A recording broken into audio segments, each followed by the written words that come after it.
धन्यवाद देता हूँ प्रभु, तेरे वचन पर तो अपनी आशीष को उड़ेल प्रभु। और जितने लोग हमारे साथ जुड़े प्रभु, आप हर एक को आज के वचन से प्रभु आप उनके हृदय से बातें करें प्रभु।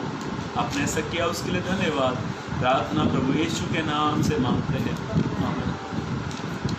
Praise the Lord. आप जल्द से जल्द और भी लोगों को जोड़ लीजिए अपने साथ में, और कुछ ही लोगों को देख पा रहा हूँ तो आप और भी लोगों को अपने साथ में जोड़ लीजिए। और आज के वचन पर हम लोग मनन करने से पहले मैं आपसे कुछ बातों को आपके सम्मुख रखना चाहता हूँ।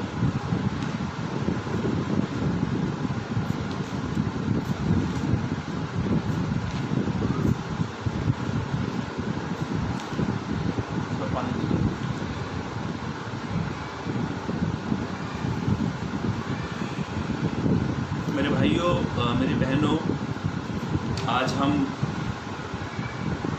एक ऐसे समय, ऐसे जगह पर हम हैं जहाँ पर चारों ओर, कल मैं नेपाल जूम पर मैं मीटिंग पे था और कल के लोगों ने बड़ी आशीष को पाया, बड़ी बरकत को पाया। और हमारी बहन प्रियंका पॉल, भाई संतोष पॉल, ये परिवार, ये दोनों बहन भाई मिलकर प्रभु का काम करते हैं। आप उनके लिए दुआ करें ताकि प्रभु उनके ज़रिए नेपाल में बड़ी जागृति को लेकर आए और लोग उद्धार पाए और जीते खुदा को जानने पाए। तो आज के वचन में जाने से पहले मैं आपके सामने कुछ बात रखना चाहता हूँ। मैं थोड़ा पहले पानी पी लूँ।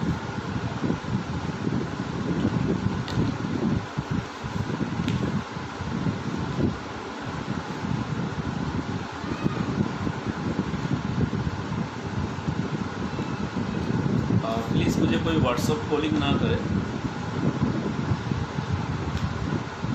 ठीक है। मेरे भाइयों, मेरी बहनों, मैं 8 बजे से लाइव सेशन को बंद कर दूंगा। उससे पहले मैं आपके सम्मुख आज के वचन से मैं आपको उत्साहित करना चाहता हूं। और कल रात को मैंने पोस्ट किया था आज के वचन के विषय में कि आप भली भांति जानते हैं चारों ओर एक डर का माहौल बन गया। चारों ओर आज इंसान डर डर के जी रहा है। घर से बाहर जाने का टाइम डर लगता है, कोई घर में आ जाए मिलने के लिए तब डर लगता है, बाजार में सामान खरीदने जाए तो डर लगता है। आज का इंसान, चाहे वो विश्वासी हो चाहे वो अविश्वासी हो, डर आज हर एक इंसान के पास डर आ रहा है। हर एक इंसान आज हालात परिस्थितियों को देखकर डरा हुआ है। कई लोगों को बीमारी का डर, कई लोगों को अपने रोजी रोजगार का डर, कई लोगों को अपनों का खोने का डर, और कई लोगों को अपने से मिलने का भी डर है। आज इतना भयंकर स्थिति में आप और मैं, हम लोग जी रहे हैं। ऐसे डर के समय पर क्या किया जाए? ऐसे डर के समय पर इंसान कहाँ जाए? मैं एक दिन ऐसा सोच रहा था, मेरे मन में पता नहीं क्यों ये बात आई। एक दिन मैं सोच रहा था, मैं काम पर जा रहा था, तो हमारे यहाँ पर कल्याण MIDC रोड जब पकड़ते तो हाजी मलंग करके एक रोड है, उसके ऊपर एक बहुत बड़ी, उसके दाएं बाएं में बहुत बड़ी बड़ी पहाड़े हैं। तो मैं सोच रहा ये वायरस जब तक फैल रहा था, क्यों ना मैं पहाड़ पे आकर रहने लग जाऊँ। मेरे मन में ये बात आई अचानक ही, क्योंकि वायरस फैला हुआ है, बीमारी फैली हुई है। मैं कहा पहाड़ पर कोई आएगा कोई जाएगा। फिर मैंने सोचा यार पहाड़ पर मैं रहने लगूंगा तो फिर खाऊंगा क्या, मैं पहनूंगा क्या, मेरा बच्चा तो रहेगा भी नहीं पहाड़ पर। आज हर एक इंसान एक सेपरेट जगह को ढूंढ रहा है, एक ऐसी जगह को ढूंढ रहा है जहाँ पर वो बच जाए। और ये बात सच है मेरे भाइयों, मेरी बहनों। आज डर इस प्रकार से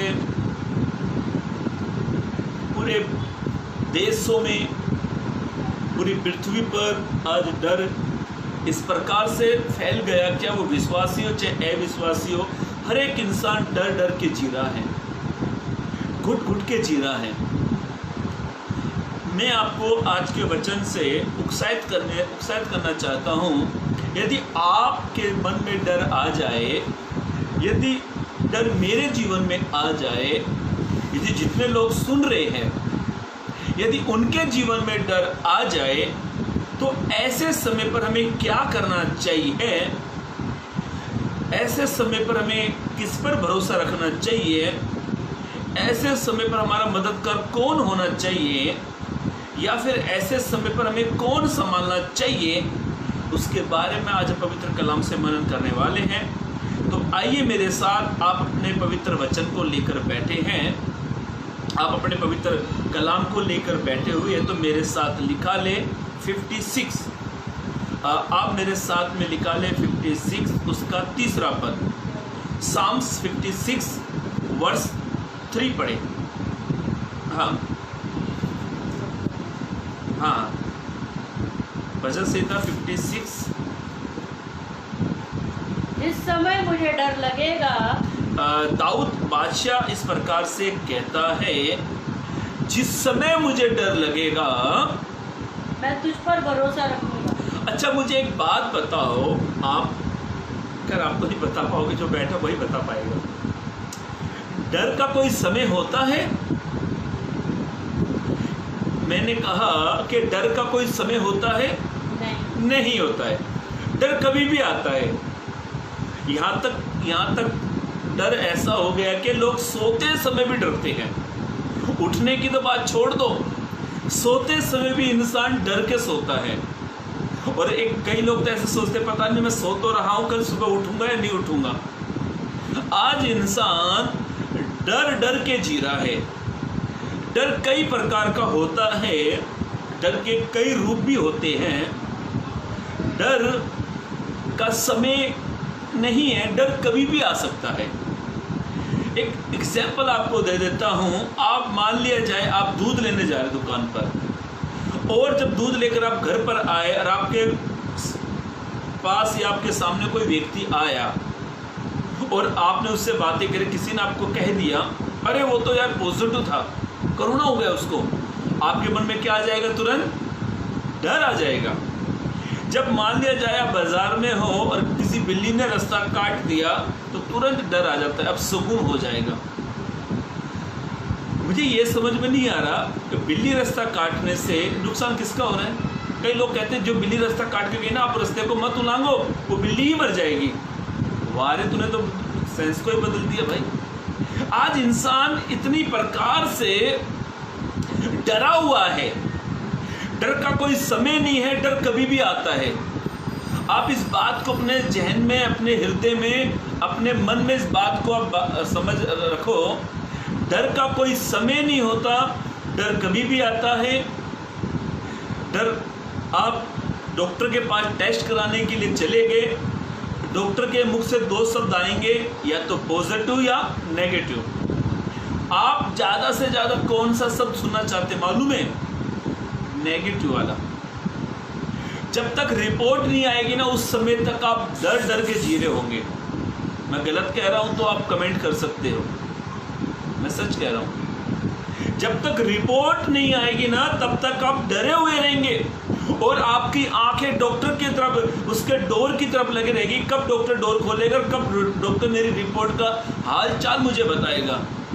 मेरे भाइयों, मेरी बहनों, और मैं आज के कलाम से, पवित्र वचन से मैं आपको उत्साहित करना चाहता हूं।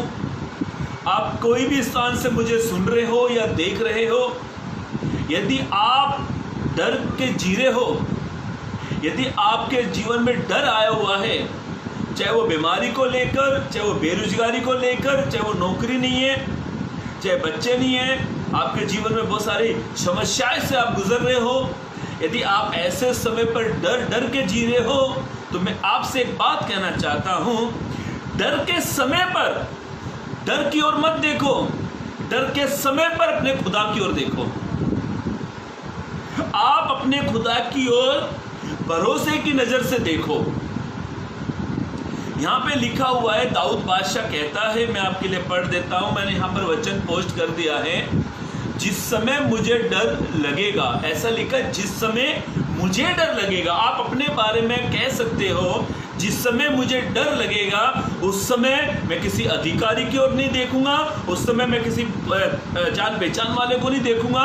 डर के समय पर मैं केवल केवल केवल अपने खुदा पर भरोसा करूंगा। जितने लोगों ने डर के समय अपने खुदा पर भरोसा किया है ना, उनके मुंह कभी काले नहीं हुए हैं।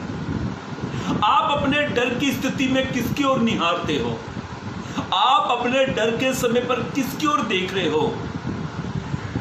बाइबल ऐसा कहती है, कलाम ऐसा कहता है, डरो उससे जो आत्मा और शरीर का नाश करता है। मेरे भाइयों, मेरी बहनों, प्रभु के अभिषिक्तों, मैं आपसे बात कहता हूं, यदि डर के समय पर आपने खुदा पर भरोसा किया है, यदि डर के समय पर आपने अपने खुदा पर भरोसा किया है, तो वो आपकी ओर सहायता भरा हाथ बढ़ाएगा। इसी का ही भजन संहिता की किताब का आप 4 पद भी पढ़ लीजिए। भजन संहिता 56, एक मिनट, भजन संहिता 56 उसका 4 वचन भी पढ़ लीजिए आप। परमेश्वर की सहायता से मैं, ऐसा लिखा है, दाऊद बादशाह ऐसा कहता है, परमेश्वर की सहायता से उसके वचन की प्रशंसा करूंगा, उसके वचन की मैं प्रशंसा करूंगा।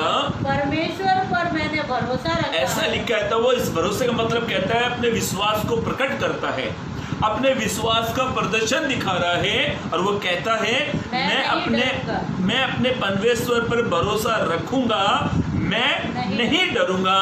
कोई प्राणी मेरा क्या कर सकता है? यदि आपने डर के समय पर अपने खुदा पर भरोसा किया है, तो आपके लिए सहायता भरा हाथ, ना दाएं से ना बाएं से, ना आगे से ना पीछे से। आप डर के समय पर अपने खुदा पर भरोसा रखते हो, आप अपने डर के समय पर अपने खुदा की ओर निहार रहे हो, आप अपनी बीमारी में उसकी ओर देख रहे हो। ये कोरोना वायरस का चारों ओर बीमारी का मोल छा गया है, आप उस समय पर उसकी ओर निहारते हो, अपने बेरोजगारी में उसकी ओर निहारते हो, अपनी कंगाली में उसकी ओर निहारते हो, अपनी बुरी परिस्थिति में उसकी ओर निहारते हो। तो वो आपके बारे में कहता है, आपने उस पर भरोसा रखा है तो आपको डरने की जरूरत नहीं है, क्योंकि खुदा आपकी ओर है, वो खुदा आपकी ओर है। भजन संहिता 118 के 6 पद में लिखा है, यहोवा मेरी ओर है, मैं ना डरूंगा। मनुष्य तो छोड़ो, कोई कुछ भी नहीं कर सकता। यदि आप इन दिनों में घबराए हुए हो, डर की स्थिति में हो, तो ध्यान से सुनो, डर की स्थिति में सहायता भरा हाथ आपका खुदा आपको बढ़ाएगा। वो आपके अंदर से डर को भी निकालेगा। मेरे भाइयों, मेरी बहनों, मुझे एक घटना याद आई, और एक बार यीशु मसीह के चेले नाव पर बैठे हुए थे, और यीशु ने सबसे पहला शब्द कहा, आओ हम उस पार चले। क्या आप जानते हैं, ये जो चेले जो थे यीशु के, इन चेलों ने वो अद्भुत काम देखे जो आपने मैंने कभी देखे नहीं है, सिर्फ पढ़े हैं। पढ़ने से हमारा ईमान यीशु पर आ गया है, पढ़ने से हमारा भरोसा यीशु के ऊपर हो गया है, और हम जानते हैं वो आंधी तूफानों को शांत करने वाला ईश्वर है। हम देख देख कर अपने विश्वास को बढ़ा रहे हैं, सुन सुनकर पढ़ कर अपने विश्वास को दिन प्रतिदिन, अपने भरोसे को, अपने विश्वास को हम ग्रोथ कर रहे हैं, उसको बढ़ा रहे हैं। पर चेले जो थे वो देखते थे। उन्होंने क्या देखा? मुर्दे को जिलाते, 5 रोटी 2 मछलियों से 5000 को खिलाते देखा, कोड़ियों को शुद्ध करते देखा, अंधे को आंखें देते हुए देखा, बहरे को कान देते हुए देखा, और झुके हुए को सीधा करते देखा।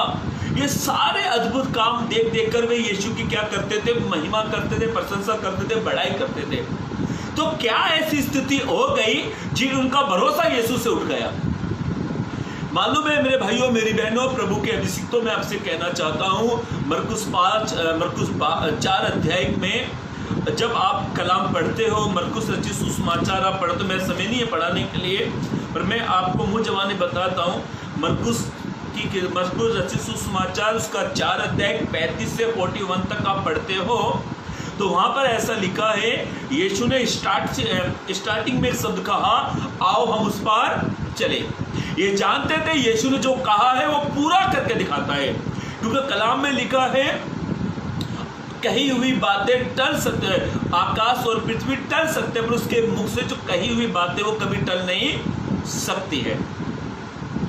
जब यीशु और इसके चेले, जब यीशु नाव के पिछले स्थान में यीशु आराम कर रहे थे, सो रहे थे, चेले थे, जब आंधी आई, तूफान आया, जब पानी नाव में आने लगा तो नाव हिलने लगी, तो मालूम है चेले किस बात से चिंतित थे? किस बात से चिंतित थे मालूम है? चेलों ने क्या शब्द कहा था? ए स्वामी, क्या तुम्हें हमारी चिंता नहीं, क्योंकि हम नाश हुए जा रहे, वो मरने से डर रहे थे। बहुत सारी बातें, पर मैं उन एक चीज पर फोकस कर रहा हूं, वे अपने प्राण के प्रति चिंतित थे।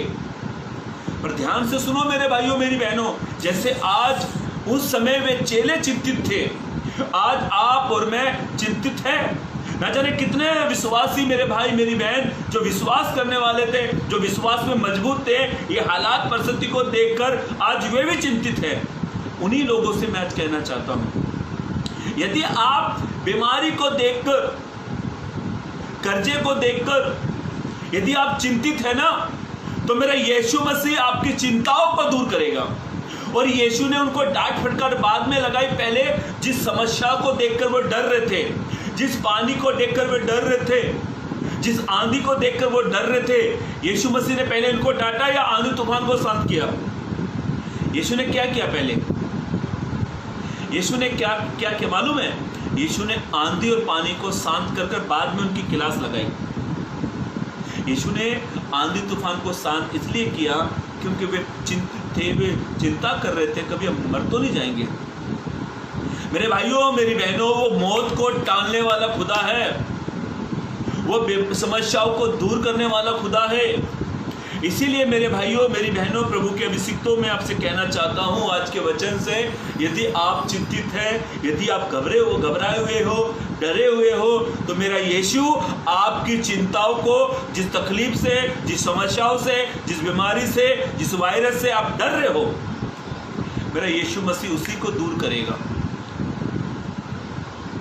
मैं नहीं कहता, कलाम में लिखा हुआ है। मेरे भाइयों मेरी बहनों, ऐसा लिखा है, वचन हमने जो पढ़ा भजन संहिता 56 उसका 4 पद मैं आपके लिए फिर से पढ़ देता हूं।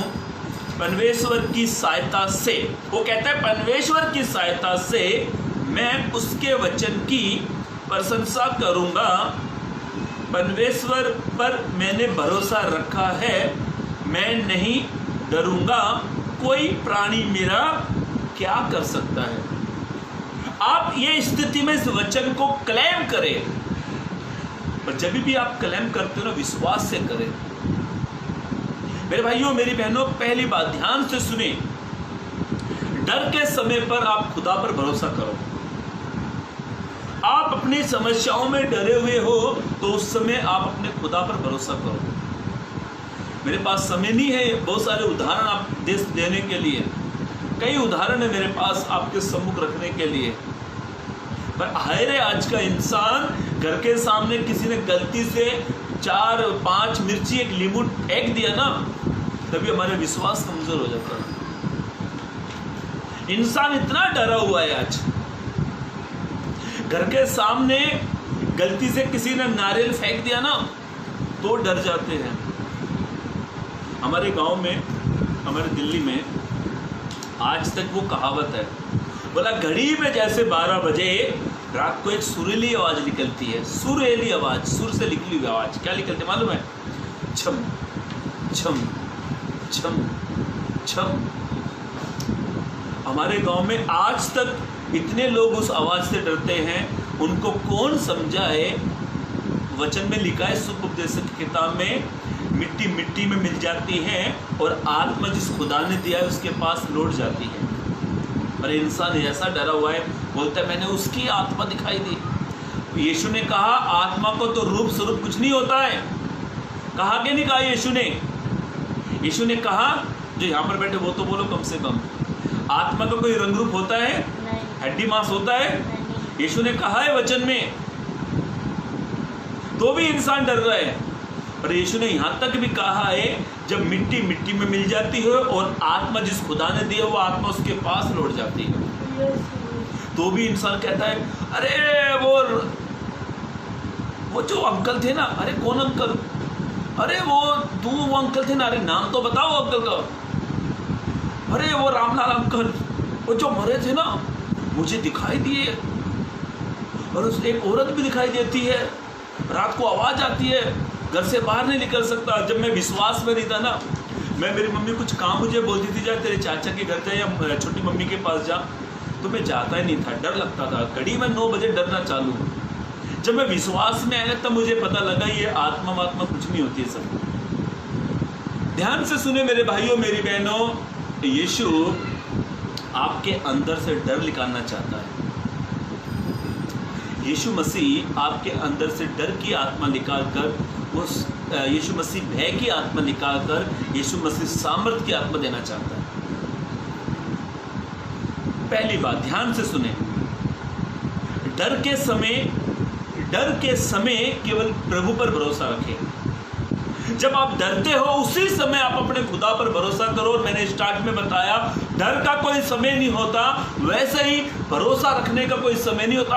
हर समय एवरीडे 365 दिन। और मैं तो ये कहता हूँ, जब तक आप जिंदा है ना, जब तक आप इस पृथ्वी पर खुदा ने आपको जिंदगी बख्शी है ना, आप तब तक उसी पर भरोसा रखो। मेरे भाइयों मेरी बहनों, कई लोग अपने स्थिति में, अपनी तकलीफों में इस प्रकार से डरे होते हैं, अपनी बात किसी और को शेयर करते हैं। एक वचन पढ़ लीजिए, भजन संहिता 62, भजन संहिता 62 अध्याय, 62 को क्या बोलते हैं? 62 भजन संहिता 62, आप उसका 8 पद पढ़ लीजिए। हे लोगों, हर समय उस पर भरोसा रखो। अभी दूसरी बात हम पढ़ रहे हैं, दाऊद ऐसा कहता है, हे लोगों में आप सभी आगे हैं, चाहे विश्वासी हो चाहे अविश्वासी हो। इस शब्द में सभी लोग हैं।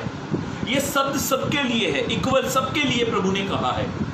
और प्रभु ने कहा, हे लोगों, हाँ, हर समय, ऐसा लिखा है, हर समय, एवरीडे उस पर भरोसा रखो। आमेन। हर समय, जैसे डर का कोई समय नहीं होता ना, वैसे ही हर समय आप किस पर भरोसा रखो?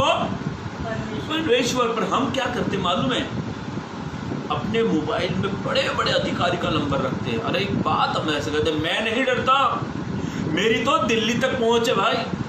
अरे भाई दिल्ली बहुत दूर है, पर एक खुदा है जो कभी दूर नहीं रहता, जो हर वक्त साथ में रहता है। 2 लोगों को पुकारने से अच्छा क्यों ना खुदा को पुकार लो। 2 समय रोने, किसी के सामने रोने से अच्छा क्यों ना खुदा के सामने रो लो। 2 किसी के सामने गिड़गिड़ाने से अच्छा खुदा के सामने गिड़गिड़ा लो। किसी के सामने बोलने से अच्छा खुदा के सामने बोलो। किसी के सामने घुटने टेकने से अच्छा क्यों ना खुदा के सामने घुटने टेको। कलाम में लिखा है, वो धर्मी को कभी टलने नहीं देगा। सही है, टलने नहीं देगा वो धर्मी को। ऐसे लिखा है, वचन में आपके लिए पढ़ देता हूं, हे लोगों, हर समय उस पर भरोसा रखो, उससे, ध्यान से सुनना, उससे अपने अपने मन की बातें खोलकर कहो। आप किस बीमारी से डरे हो? आप क्यों डरते हो? आप क्यों घबराते हो? ये सारी बात इंसान के सामने मत कहो, खुदा को कहो, खोल कर कहो, प्रभु मैं इस बीमारी से डर रहा हूं, प्रभु मैं इस बातों से घबरा रहा हूं, प्रभु मैं इस बात से चिंतित हूं, प्रभु इस बात से घबराता हूं। आज हम क्या करते मालूम है? हर किसी ना किसी का बेस्ट फ्रेंड होता है। आपको किसी के बारे में इंक्वायरी करनी है ना, तो आप उसके बेस्ट फ्रेंड से पूछो। वो आपको पूरी उसकी जन्म पैदा होने से लेकर पूरा डेटा उसको बता देगा वो। आज हर किसी ना किसी का रहस्य किसी ना किसी के बेस्ट फ्रेंड के पास होता है। अभी हाल ही में मेरे दोस्त, विश्वास ही नहीं है, मैं भी विश्वास में नहीं था उस टाइम पर, मेरे दोस्त ने सुसाइड कर लिया। मेरा दोस्त ने सुसाइड किया, दिल्ली में रहता वो। जब मुझे पता लगा मैं बड़ा चिंतित होया, मैं बड़ा सोचने लगा ऐसा क्यों उसने किया। रात को जब सो रहा था, सोने से पहले वे सारी बातें स्मरण आई, याद आई कि हम कैसे रहते थे, कैसे घूमते थे, कुछ भी काम होता था, हम सब इन सारी बातें मुझे स्मरण आई। और वो मेरा दोस्त मेरी सारी बातों को जानता था, मैं उसकी बातों को जानता था, मेरी बातों को जानता, क्योंकि हम लोग बेस्ट फ्रेंड थे। आज इंसान क्या करता मालूम है, अपनी बातें अपने बेस्ट फ्रेंड से कहता है। और कुछ बेस्ट फ्रेंड इतने अच्छे होते हैं, कुछ दोस्त इतने अच्छे होते हैं, वो कभी किसी से बात लीक नहीं करते। पर कुछ लोग बड़े अच्छे होते हैं, कोई बात अपना भरोसा करके उससे बताता है ना, तो कई लोग भरोसे को तोड़ देते हैं। मैं गलत कहता हूँ तो आप कह सकते मुझे, मैं सही कह रहा हूँ। आपने कई बार अपने मन की बातें किसी को कही भी होगी, और वही मन की बातें दुनिया में लीक जब हो जाती है तो आप उसको कहते हो, अब उससे पता क्या कहते हो, यार मैंने तुझसे अपने मन की बातें बड़े अच्छे से तुझे कही यार, तूने सबको बता दे, जा आज के बाद मैं तुझे कोई बात नहीं बताऊंगा। मैं ऐसा कहता हूँ, कलाम में लिखा है, वचन में लिखा है, तू किसी इंसान पर भरोसा ना करना, ना किसी आदमी पर, क्योंकि उसमें उद्धार करने की शक्ति नहीं है। वो भी मिट्टी मिल जाएगा, उसी दिन उसकी सारी कल्पनाएं नष्ट हो जाएगी। आज इंसान के ऊपर भरोसा बैठा है। मैं अपने मन की बात उससे बताऊंगा, वो मेरे लिए कहीं ना कहीं उपाय निकालेगा। ध्यान से सुनो मेरे भाइयों मेरी बहनों, उपाय कोई नहीं निकालता है, रास्ता कोई नहीं निकालता है, उपाय केवल खुदा करता है, रास्ता केवल खुदा निकालता है।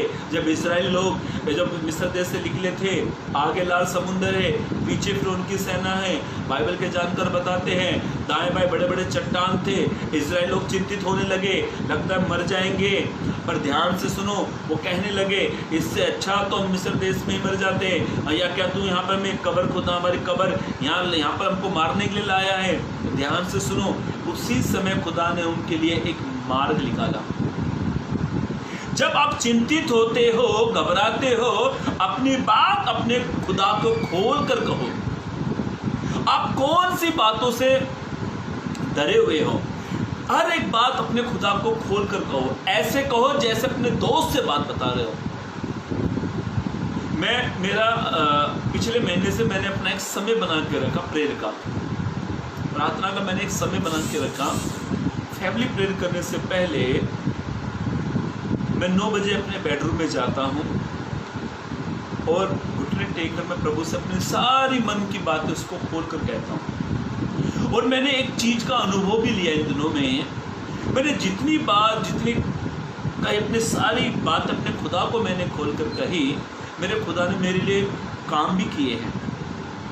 जब तक आप किसी को कुछ कहोगे नहीं तो कौन आपकी हेल्प करेगा। आप डॉक्टर के पास जाओ, डॉक्टर को बोलो डॉक्टर साहब यहाँ दर्द हो रहा है। डॉक्टर कहेगा कहाँ पर दर्द हो रहा है? डॉक्टर साहब यहाँ पर। आप बताओगे तभी तो इलाज होगा। डॉक्टर के पास आप गए, आप चुपचाप बैठे हो। डॉक्टर बोल रहा है क्या बात है, आप चुपचाप बैठे हो। डॉक्टर बोला कुछ तकलीफ है, आप चुपचाप बैठे हो।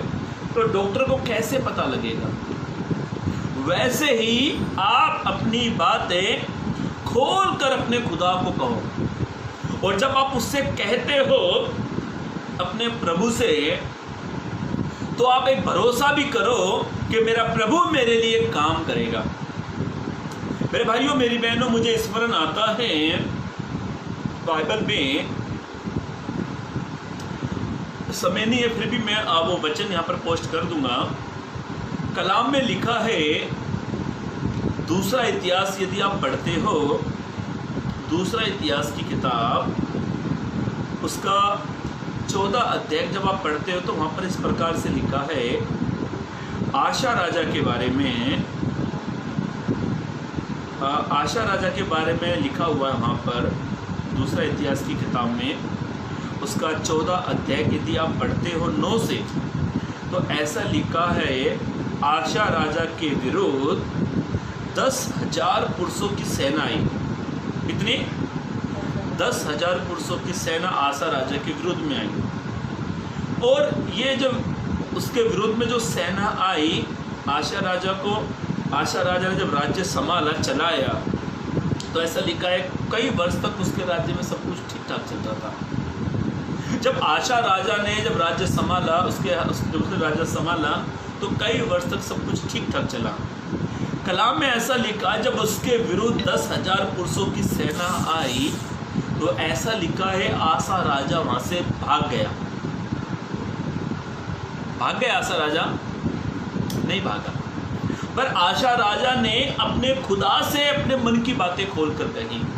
उसने कहा, आशा राजा ने, तू सामर्थी परमेश्वर है, तू मेरी सहायता के लिए तू मेरा हाथ बढ़ा। पढ़ लीजिए, वचन ही पढ़ लीजिए, आप तभी समझ में आएगा। पढ़ लीजिए दूसरा इतिहास उसका 14 अध्याय पद 11 को पढ़ लेना। आशा राजा ने क्या खुदा से अपनी बातों को खोलकर कहा। कहे दूसरा इतिहास उसका 14 अध्याय पद 11 को पढ़ लेना, जल्दी पढ़े। तब आशा ने अपने परमेश्वर यहोवा की यों दुहाई दी, हे यहोवा, जैसे तू सामर्थी की सहायता कर सकता है। वो कहता है तू जैसे खुदा, आशा राजा अपने खुदा को अपने मन की बातें खोल कर कह रहा है, और वो कहता है खुदा, हाँ पढ़े, जैसे तू सामर्थी वो की कहता सहायता जैसे कर सकता है। तू सामर्थी की सहायता करता है। इसका मतलब क्या है? जो बलवान है, जो ताकतवर है, जैसे तू उनकी सहायता करता है, वैसे ही शक्तिहीन की भी। वो कहता है वैसे शक्तिहीन की भी, जो निर्बल होते हैं, जो कमजोर होते हैं, वैसे उनकी भी हे हमारे परमेश्वर अब वो कहता है हे हमारे परमेश्वर यहोवा, हमारी सहायता कर। और ऐसा लिखा है कलाम में, आशा राजा की कोई सहायता ही नहीं हुई। लिखा है नहीं, आशा राजा ने अपनी बातें अपने खुदा कर खोल कर कही, और खुदा ने उसकी सहायता करी। मेरे भाइयों, मेरी बहनों, आशा राजा ने ये 10,000 पुरुषों को, इनसे युद्ध को जीत लिया।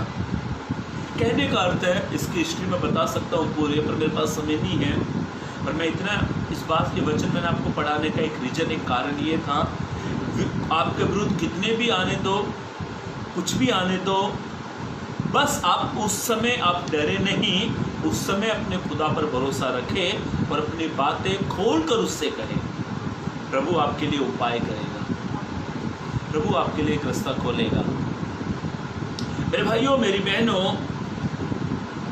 कलाम में लिखा है, वचन में लिखा है, जिस समय मुझे डर लगेगा उस समय मैं क्या करूंगा? जिस समय मुझे डर लगेगा उस समय मैं अपने खुदा पर भरोसा रखूंगा। मेरे भाइयों, मेरी बहनों, आप अपनी समस्याओं में केवल भरोसा करें। एक वचन पढ़ लीजिए, भजन संहिता 31 पहले 14 पद पढ़ लीजिए। भजन संहिता 31 उसका 14 पद को पढ़ लीजिए पहले।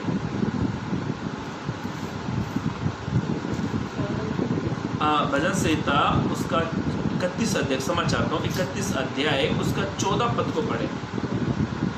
परंतु हे यहोवा, मैंने तो तुझी पर भरोसा रखा है। अपनी आशा राजा ने अपने खुदा पर भरोसा रखा, और वैसे ही आप भी कहे, हे यहोवा, हे यहोवा, मैंने तो तुझी पर भरोसा रखा है। हे यहोवा, मैंने केवल तुझी पर। इसका मतलब है, कहने का वचन का पूरा जो मतलब ये है, मैंने केवल तुझी पर, और कोई नहीं, मैंने किसी को नहीं रखा है, और कोई मेरे साइड में नहीं खड़ा जो मैं उसकी ओर निहारूं। किसी पर मैंने उम्मीद नहीं लगा कर रखी है, किसी पर मैंने ध्यान नहीं किया है। और वो कहता है, ए यहोवा, ऐसा लिखा है, परंतु मैंने तो तुझी पर भरोसा रखा है, मैंने कहा तू ही मेरा परमेश्वर है। आप हर एक समय पर कहे, मैंने केवल तुझी पर ही भरोसा रखा है। और वचन में लिखा है, मेरे भाइयों, मेरी बहनों, जितने लोगों ने उस पर भरोसा रखा है, जितनों ने उसकी ओर भरोसा रखा है, उन्हें वे लज्जित नहीं होने देता। पढ़ लीजिए भजन संहिता 31 उसका पहला पद को पढ़ लीजिए। भजन संहिता 31 उसका पहला पद। हाँ, हे यहोवा मेरा भरोसा तुझ पर है। तो दाऊद बादशाह कहता है, ए यहोवा मेरा भरोसा तुझ पर है, मुझे कभी लज्जित ना हो। वो कहता है मुझे कभी लज्जित होना क्या है, ना पड़े। मुझे कभी लज्जित होना ना पड़े। दाऊद बादशाह इतनी अच्छी बात कहता है मेरे भाइयों मेरी बहनों, वो कहता है ए यहोवा मेरा भरोसा तुझ पर है, मुझे कभी लज्जित होने का मतलब है शर्मिंदा ना होना पड़े। हो सकता है आप किसी और के पास सहायता के लिए जाओ, हो सकता है आप किसी और पर भरोसा करते हो, वहाँ पर आप शायद शर्मिंदा हो सकते हो, पर जब आप यीशु पर भरोसा करोगे आपको कभी लज्जित होना नहीं पड़ेगा। वो कहता है मुझे लज्जित होना नहीं हो, मैं लज्जित नहीं होऊंगा। और वो कहता है तू अपने धर्म में अपने पड़े। हे यहोवा मैं तुझ पर भरोसा रखता हूँ। पढ़े भजन 31 उसका पहला पद फिर से पढ़ लीजिए एक बार। हे यहोवा मेरा भरोसा तुझ पर है। दाऊद बादशाह कहता है हे यहोवा मेरा भरोसा तुझ पर है, मुझे कभी लज्जित होना, ऐसा कहता है मुझे कभी लज्जित होना ना पड़े। आगे पढ़े। हाँ, तू अपने धर्मी होने के कारण मुझे छुड़ा ले। तू धर्मी होने के कारण मुझे छुड़ा ले। मेरे भाइयों मेरी बहनों, ये बात सच है। कई लोगों को कई जगह पर शर्मिंदा हो, कई लोगों ने कई जगह पर शर्मिंदा हुए, पर आपने यदि खुदा पर भरोसा रखा है वो आपको कभी लज्जित नहीं होने देगा। और आखिरी वचन हम लोग पढ़कर समाप्त करेंगे, मैं आपके लिए पढ़ देता हूँ। रोमियो की पत्री 10 अध्याय पद 11 वचन मैंने पोस्ट कर दिया। वो वचन मैं आपके लिए यहाँ से यहीं से पढ़ देता हूँ। आखिरी वचन ध्यान से सुने। क्योंकि पवित्र शास्त्र यह कहता है कि जो कोई विश्वास करे वे लज्जित नहीं होते।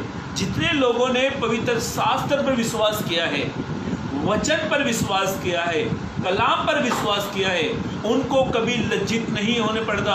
मेरे भाइयों मेरी बहनों, ये बाइबल जो ये किताब है, पवित्र ग्रंथ है, ये आपको अपनी समस्याओं में, बीमारियों में, पीड़ाओं में, कर्ज की समस्या हो, कैसी भी समस्या में, ये कलाम, ये वचन, ये पवित्र वचन आपको कभी लज्जित नहीं होने देगा। ये आपके विश्वास को बढ़ाएगा, ये आपके भरोसे को बढ़ाएगा। बस आपको डर के समय पर केवल भरोसा रखना है और प्रभु आपको कभी लज्जित होने नहीं देगा। प्रभु इस वचनों के जरिए आपको आशीष दे, चलने के लिए मदद और सहायता करे। और ब्रदर सैमुअल जी को मैं दिल से धन्यवाद देता हूँ, उन्होंने एक मौका मुझे दिया। प्रभु आपके और आपके परिवार को, इस पेज के जितने भी लोग जुड़े हुए, प्रभु आप सभी को ब्लेस करें, आशीषित करें। और मैं विश्वास करता हूँ प्रभु ने आप आज के वचन से आपको उत्साहित किया। और आपसे मेरी विनती है, यूट्यूब पर मेरे 150 मैसेज है, अमन दुग्गल करके आप यूट्यूब पर जाइए, लाइक किए, सब्सक्राइब किए, ताकि सबसे पहली वीडियो आपके मोबाइल पर आपको मिलेगी और आप वचनों को सुने। और मेरे पेज का नाम अमन दुग्गल के नाम पर मेरा पेज है, आप उस पेज को लाइक करें ताकि आपको हर वीडियो की अपडेट आपको मिले। मैं मंगलवार को मेरे ही पेज पर रहता हूँ ताकि आप और मैं मिलकर प्रभु की महिमा करें, प्रभु की इबादत करें। प्रभु आप सभी को आशीषित करें। God bless you, praise the Lord.